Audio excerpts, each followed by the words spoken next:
Hey, what's up, guys? This is Jay Coleman, aka they call me Rabbit, and I am the owner and founder of Zephix TV. And of course, most of you guys probably also know my CEO, my right hand man, iRep Legacy. I want to give a quick shout out to him real quick for all the hard work he's been putting in lately. Basically why I've been working and stuff and trying to hold down the family thing. Just to let everybody know, I will be able to do a little bit more. I do got my laptop. I still don't have any service where I can go, in my work truck or whatever and get on it. And a lot of times I'm on hold and stuff like I was telling him earlier. I'll be sitting in a spot for an hour or two doing nothing. So real soon, guys, and I'll be around a lot more than I have been. But anyways, we need something for custom controllers. So I figured I will go ahead and show you guys what I've been up to. What we got right here is just an all black controller case. Shell, whatever.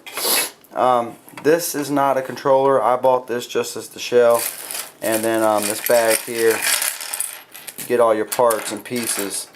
The mic piece, battery pack, top piece here, your RBLB, RT, LTs, thumbsticks. You know the parts, you know the pieces, and the sense of going through all of them. But anyways, I don't really need all these, so they're just extra, and I will put them in their proper positions or places, whatever.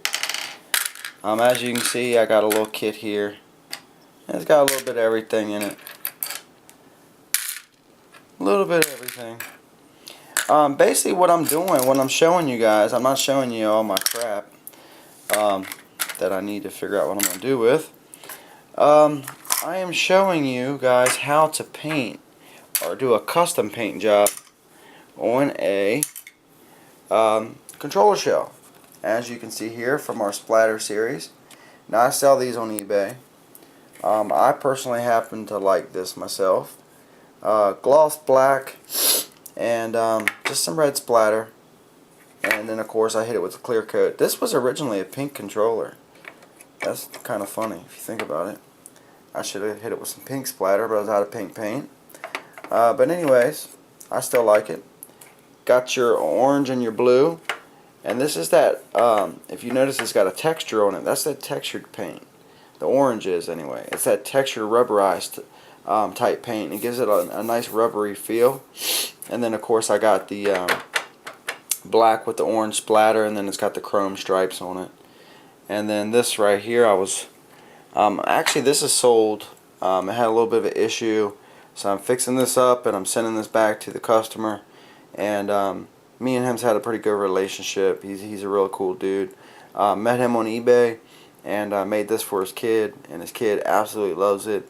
And of course, wouldn't you know, it's the only one we've had problems with. I had a connection on controllers. They were real cheap out of Hong Kong.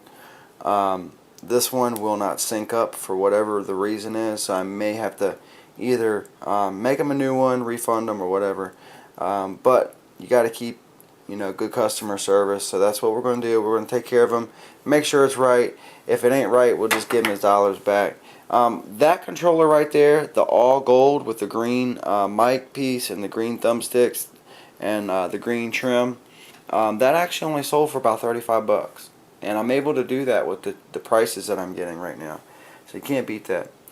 Anyways, we're going to custom paint this, guys. I'm going to go ahead and stop rolling the footage for a second. I'm going to tape this off. As you can see, it's black, so I figure if we hit it with some tape, and however we're going to do it, I haven't decided. True artists, they just kind of go with it. They don't really have a plan. And I'm thinking of going with making this a solid red with some type of design. I'm not exactly sure. And I know everybody's like, oh, put a Zephix symbol, put a Zephix symbol.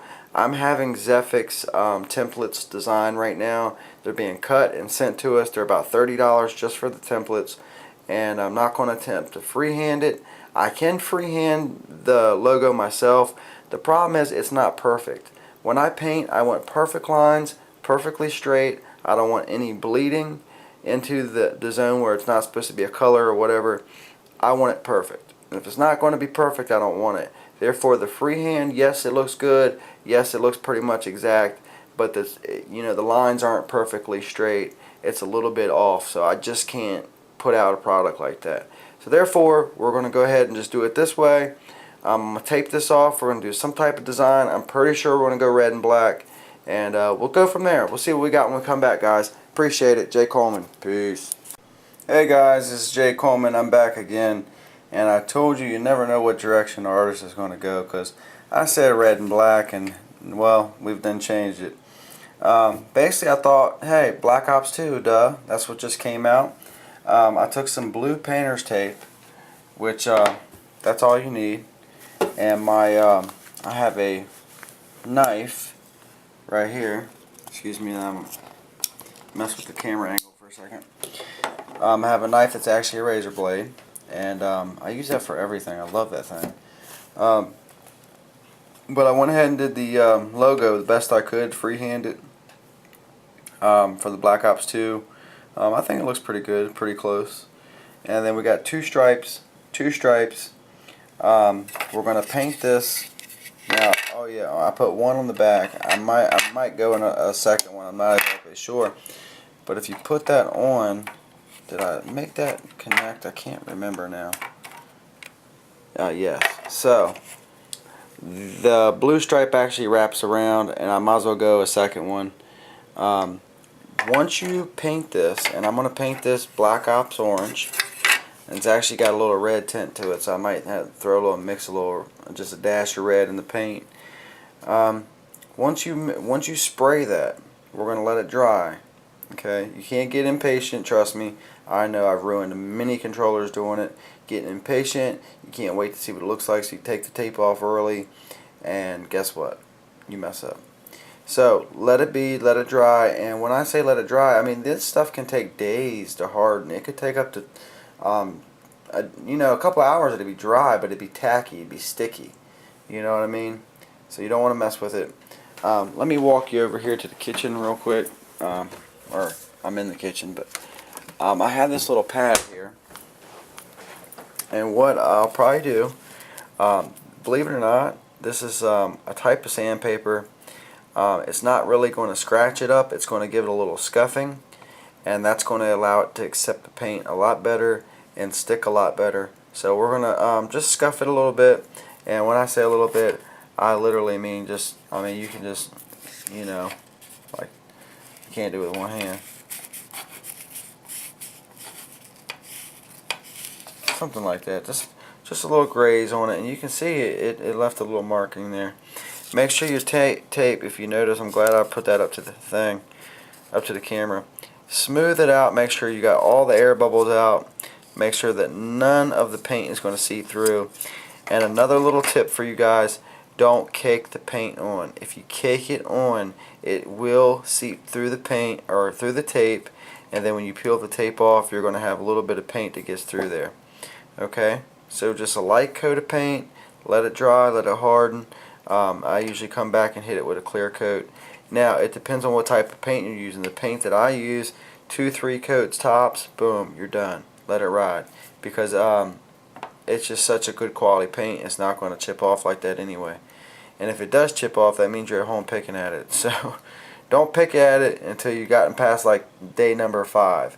And I know that sounds crazy, but for some reason it's not like when I spray a car. When I spray a car, a couple days, maybe on the 3rd day, you're pretty good. With these controllers, for some reason, I don't know if it's because it's plastic, I waited up to a week before it was completely hard, where you could actually use it to its full, fully use it. So guys, be careful as you're doing this. If you got any tips, any questions, feel free to ask below in the comments. We're going to go ahead and spray this, let this thing dry. I'm sure that I'll be showing you what it's going to look like a little sooner than what you expected, because I got a tape here and I can cut the footage. But anyways, another thing, guys, I want you to go over to music and check out the music channel. I'm real proud of my cousin for this one. It's called Megahertz Mechanical Me, and it's real cool if you listen to the words. It's a little freaky at first. My cousin's in a dog cage with a damn dog collar on, But he makes all the beats. He produces for them. Man Bites Dog Records. Check that out. You can also check his channel out. He makes beats. It's probably Dustin Shane or Dustin Burdett, the channel. I'll go ahead and find the link and give it to you. But anyways, Mechanical Me, it's a good song. I really enjoyed it. At first, it kind of freaks you out if you're not into the horror type thing, which I'm really not. But once the first hook's over, you're not quite sure about it. But then the rapping starts, and I really like this song. I listen to it in my car. It's a real good song. Go over and check that out, guys. I appreciate everything you've done. This is Jay Coleman, aka They Call Me Rabbit, and I'll be back with the final results. Peace.